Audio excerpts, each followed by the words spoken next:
This is the 20 Minutes of Influence podcast with your host, Greg Jameson. Influencer marketing is the process of identifying, researching, engaging, and supporting the people who create high-impact conversations with your customers. On each episode, I talk with industry leaders, business rock stars, and internet celebrities who contribute their knowledge about influencing others and growing your influence. Welcome to the 20 Minutes of Influence podcast. I'm your host, Greg Jameson. This is Season 2 or Version 2, Episode number 3.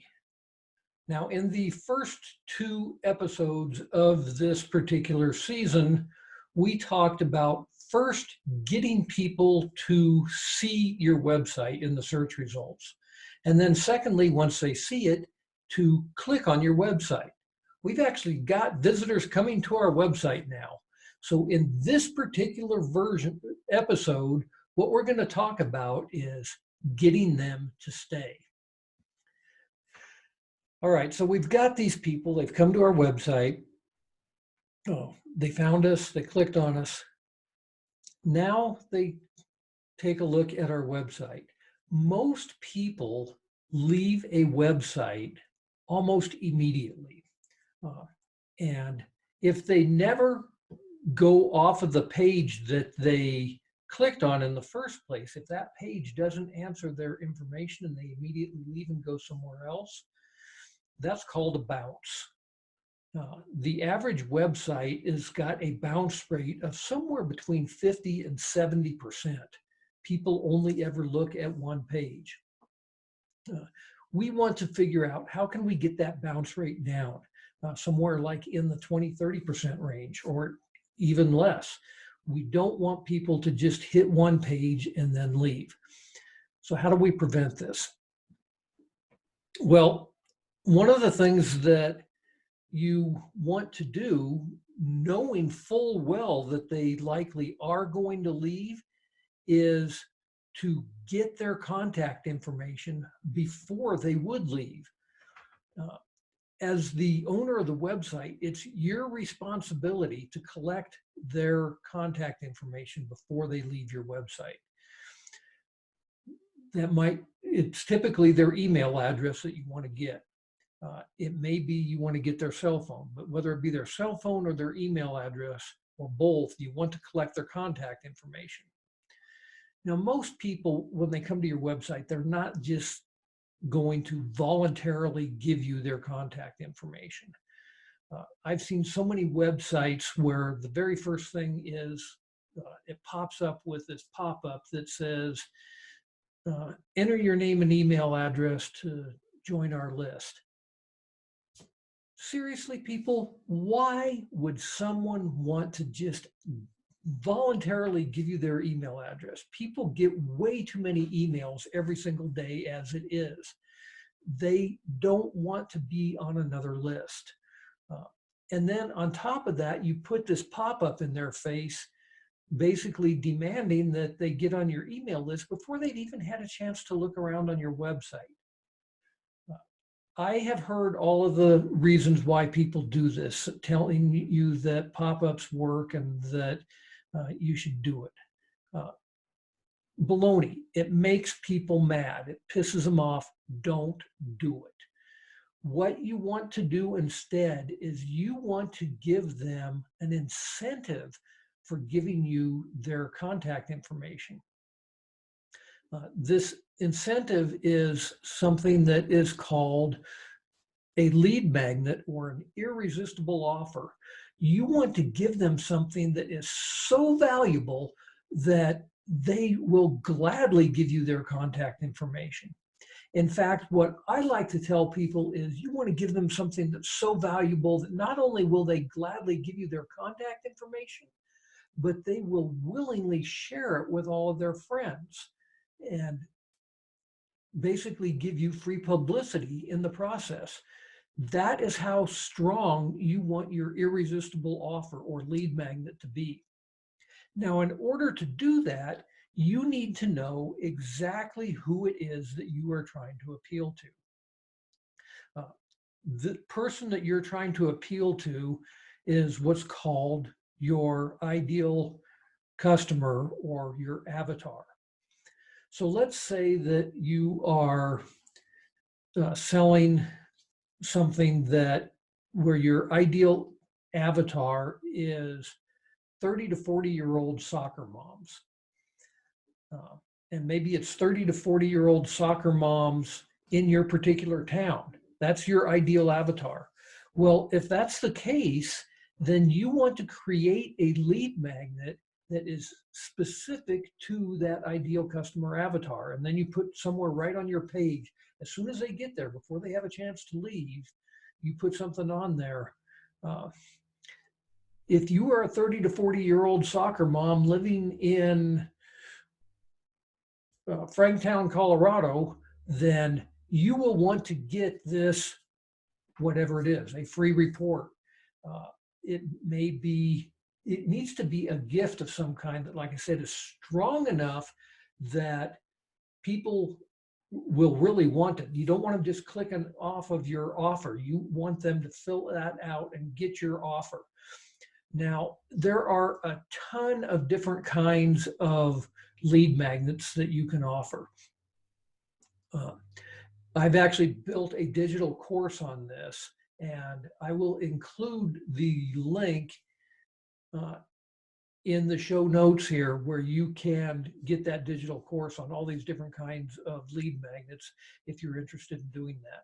But the big thing that I want you to think about here as you're listening to this podcast today is, what can I offer that is going to be so compelling that someone is going to gladly give me their contact information? Let me just give you an example. If people have followed me for a while, they've heard this example many times, but it is something that is strong enough that I like to share it because it really works well. And that is, I run a scouting related website. It's called Cyber-Based Trading Post. And on this website, I have a lead magnet of create a free certificate. Now, the certificates are specifically designed for scouting organizations, and you can create any kind of certificate you want. It might be for Volunteer of the Month. It might be for an advancement award. It doesn't really matter. There are tons of different options, and you can customize it with whatever wording you want. And at the end of the thing, it gives you a preview of that certificate, and it comes up with a little message that says, hey, that is a really cool certificate. If you would like to be able to print this out in high definition, then simply enter your email address here. And it takes you then to the next page where it dynamically generates a PDF of your certificate and allows you to print it out. That's a great lead magnet. Now, the reason why it's a great lead magnet is that not only do people willingly give up their email address in order to print out their certificate, but it is something that's so useful to them that they share it with their other scouting friends. And that's what you want to do. You want to create a lead magnet where people are going to share it with other people that they know. So now you are collecting their contact information. That's good, and we're going to talk more about that later in another episode about actually getting more sales. But for right now, we've got them to stay at least long enough to fill out a form. We really want them to stay longer than that. There's a website out there that tracks your performance. It's called Alexa.com. And if you are in the top 1% of websites, you will have an Alexa ranking. Your Alexa ranking is not all that important certainly if you're not in the top million websites. But what is important, one of the factors that they show you, and you can also see some of this in Google Analytics too, is how long people actually stay on your website. Now, my website, I have people on average staying 20 to 30 minutes, whereas most websites, even like Facebook and YouTube, people stay somewhere in 10 to 12 minute range. Most websites, people stay in the 1 to 2 minute range. You really want to get that where people are staying on your website longer. The best way to do this is to utilize long-form original stories. This comes in the form of blog posts. If you go to webstoreslimited.com, you will see that every week I create a long-form blog post that people actually go there and read it. It may take them 4 or 5 minutes to read one article. And after they've read one article, they're interested. I have links to other articles, and then they go out and they start reading other articles until it's, kind of like Facebook, I guess, where people are sitting there going on the website and they're interested in what it is that you have to offer them, to where they kind of lose track of time and get absorbed into what you are telling them. You might have an e-commerce website where what you're trying to do is to get people to buy products, and you think, oh, I just want them to go there, buy the product, check out, and be gone. That's not the case. You want them to stick around on your website, and the way that you do that is you provide long-form original stories. This is going to take a little bit of effort, but that is the number one way of getting people to stick around on your website. Enough said on that subject. The other way that you might have some traction and get people to stay on your website is you want them to start to interact with you. So on the bottom of your long form stories, you might have the ability for people to leave a comment. What you'd really like to do, of course, is when they leave a comment, is for you to immediately be able to respond back to them. The best way to do that is to utilize a technology that's become fairly popular in the last year or two, and that is artificial intelligence-driven robots. Basically, these are called chatbots. So depending upon what somebody answers or asks a chatbot, there is a series of programming that comes back and answers it with a reasonably intelligent human answer.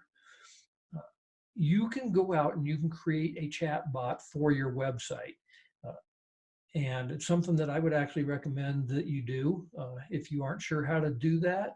I had an episode in season 1 about chat bots. I will probably have another one coming up here because it's a great topic, a great way to get people to engage with the content on your website. You can actually create a chat bot for every single blog post if you want, for every single page on your website, so that it is a chat bot that is very specific to the topic that you're talking about.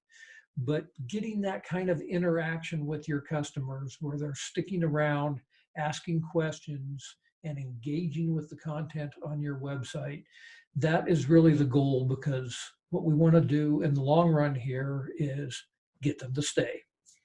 So that's it for today's episode. Hope you've learned something here. If you have, I would really appreciate it if, one, you would subscribe to this entire series if you haven't already. If you already are a subscriber to the podcast, I would greatly appreciate it if you would leave a positive review on either Apple Podcasts /iTunes or wherever you subscribe to your podcast. Leave me a positive review, and please share this information with your business associates who might get some value out of it. That's it for this week, and we'll talk next time. Thanks for listening to today's episode of 20 Minutes of Influence.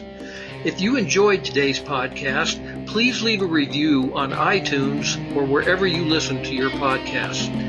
And if you are interested in booking myself as a speaker at one of your events, or are interested in any of my coaching programs, please visit gregjameson.com.